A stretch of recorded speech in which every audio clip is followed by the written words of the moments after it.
The new season of Young Justice is finally kicked off on DC's streaming service DCUniverse. Young Justice Outsiders has been a long time coming for many a fan of the show, with it being resurrected after its frustrating cancellation after only 2 seasons on the Cartoon Network, between 2010 and 2013. Now that it's back, many fans have theories about what will happen in the upcoming episodes of the brand new season. So today we're counting down the top 10 Young Justice Outsiders fan theories. And if you're watching this in the future and these theories didn't pan out, or they did, give us a shout in those comments below and maybe perhaps we'll do an update video. But in the meantime, let's get to our list.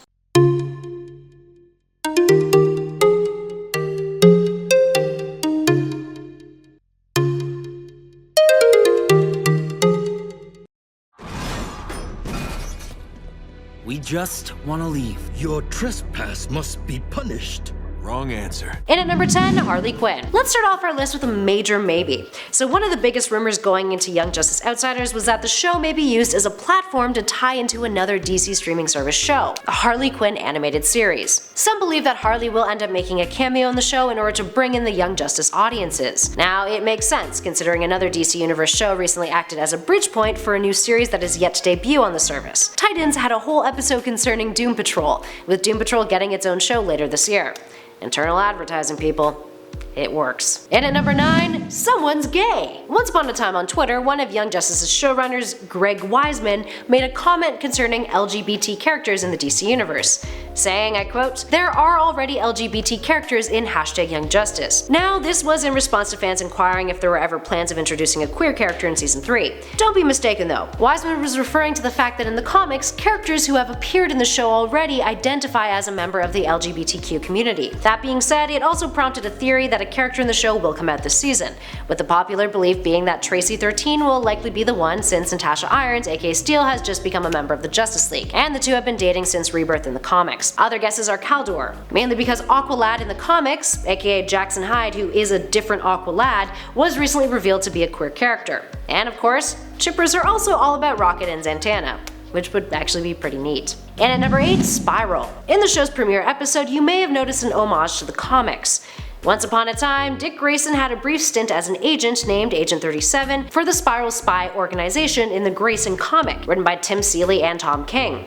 The agents use tech called identity protection implants that prevents one's face from being recorded on camera, turning their faces into spirals. This appeared in Young Justice Outsiders, with the Alpha Squad using Spiral tech. Some see this as simply an homage, but it also started rumors and theories that somehow the Spiral spy organization will be incorporated into the season, and somehow Dick Grayson will get involved with them. Realistically, it seems like an aspect of the comics that's simply been adapted in a different way. But hey, to each their own. Up next at number 7, Steven Universe. This one is quite the long shot. Fans have noticed that during one of the earlier episodes this season that there was the appearance of a game within the world called Gem Chaser. The character on the game's advertising looks a whole lot like the protagonist of another animated show with a history of a hiatus, Steven Universe. In addition to that, gems are rather important in Steven Universe. They're an extraterrestrial species of magical human-like beings and make up some of the most important characters in the show. So naturally a theory started to brew that Steven Universe exists in Young Justice. Whether or not you think it's all part of the same multiverse or exists as a fictional show within the Young Justice universe, that's up to you. But some fans are convinced that there is a connection thanks to this potential Easter egg. And at number 6, Halo's powers foreshadowing. Halo is one of the new additions to Season 3, and she's got a pretty interesting spectrum of powers. Introduced in The Brave and the Bold issue 200 back in 1983, Halo in the comics generates various color auras, thanks to an ancient energy being that comes from the dawn of time. She becomes one of the members of the Outsiders. What each of her auras do in the comics varies slightly than what they do in the show though. For example, in the comics her red energy is heat beams, whereas in the show, they're force fields. Her green and blue energy has yet to be revealed in the show, although we did see a tiny bit of the green energy in the final trailer for the show, being used against an enemy who was attacking Blue Beetle. So there's a chance that, just like in the comics, it could be a stasis beam that can stop and manipulate foes. Anywho, there's a theory that these unaddressed powers are something that will play a major role later on in the season, hence why the character was brought into the show in the first place. Her powers are unique and versatile, and it seems that perhaps she may have to use them to access something that the other heroes can't. Like, you know, maybe bringing back Wally West from the dead, pulling him out of the Speed Force? Wishful thinking, yeah, but hey, who knows? anything could happen. It's worth noting that in the comics, her violet aura produces empowering mental effects that can give her previous body's consciousness control of their shared body. So out-of-body experiences are something that isn't implausible. Currently, her violet powers are healing, with Halo having the ability to heal herself and others, but not bring people back from the dead. And at number 5, Gordon Godfrey. G. Gordon Godfrey is an outspoken critic of the superheroes in the world of Young Justice, and because of his negativity, many believe that he's eventually going to become a villain. One theory is that Gordon Godfrey is actually an alias already, and that his real identity is Glorious Godfrey of Apocalypse, something that Justice League Unlimited and DC comic fans may have already connected the dots to. This theory suggests that he's an agent of Apocalypse working on Earth to turn people against the Justice League, in an attempt to start up a revolution against them. Revolutions are something that Glorious Godfrey is no stranger to, known for causing political upheaval on Apocalypse as well. And at number 4, Tara. Char Markov was permanently featured in the trailers leading up to Season 3 as the princess with metahuman powers who had gone missing. Outside of the Young Justice universe, Tara is known as Tara, the character who was a member of the Teen Titans and played a very important role in the famous Judas Contract storyline, in which she betrayed the Titans and had a weird inappropriate relationship with Slade Wilson. Eek.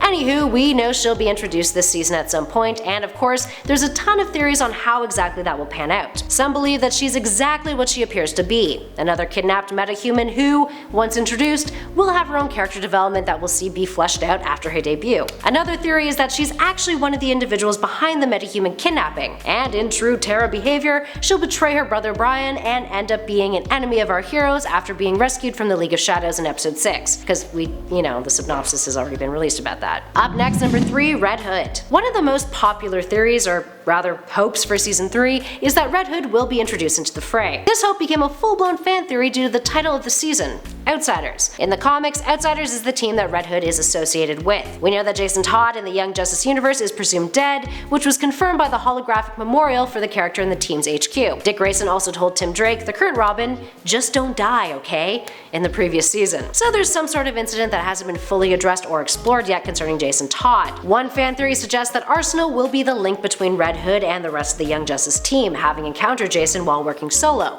and that the Outsiders will be formed in response to the metahuman trafficking that occurs this season. And at number 2, Darkseid and the Light. The end of Season 2 saw a meeting between the Light and Darkseid, but as many fans have speculated, this new budding partnership stands a very good chance of turning sour. This theory from Redditor CIA Guy For You explains this speculation quite well. I quote, "I'm not entirely sure why the Light would be working with Darkseid, because his ultimate goal is the anti-life equation. He could use this to pretty much destroy or subject all life in the universe to his will. So conquering the Earth is pretty much an inevitability in his agenda. I'm betting the Light attempts to manipulate him or ends up getting double-crossed by Darkseid, promoting the launch of his invasion on Earth."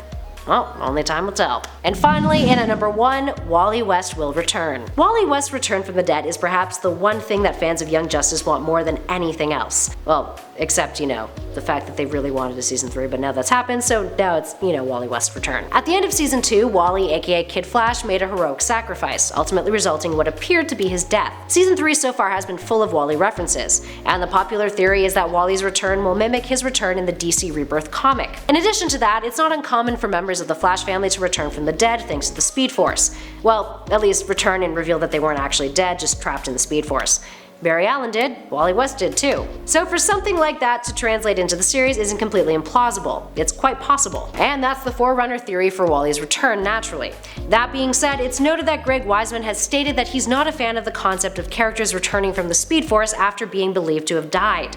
Now because of this, some believe that perhaps in a bold move, Wally will stay dead, something that's uncharacteristic of comic books in general if we're being honest. The other theory is that if Wally returns, it'll be a Wally from a different universe, causing some serious conflict amongst the group. But here's hoping that the Speed Force theory pans out and gives us the catharsis we all want and need. Alright, there we have it friends. Which of these theories do you think will pan out? And which ones do you think are not gonna happen at all? And what other theories do you have about this season of Young Justice? Give us a shout in those comments below and let us know your thoughts. If you dug this video, spread the love, hit that like button, and be sure to subscribe to Top 10 Nerd for more theory videos just like this one. We even have a nifty little playlist currently flashing on your screen with more videos for you to check out. In the meantime though, thanks for watching friends. I'll catch you all in the next video.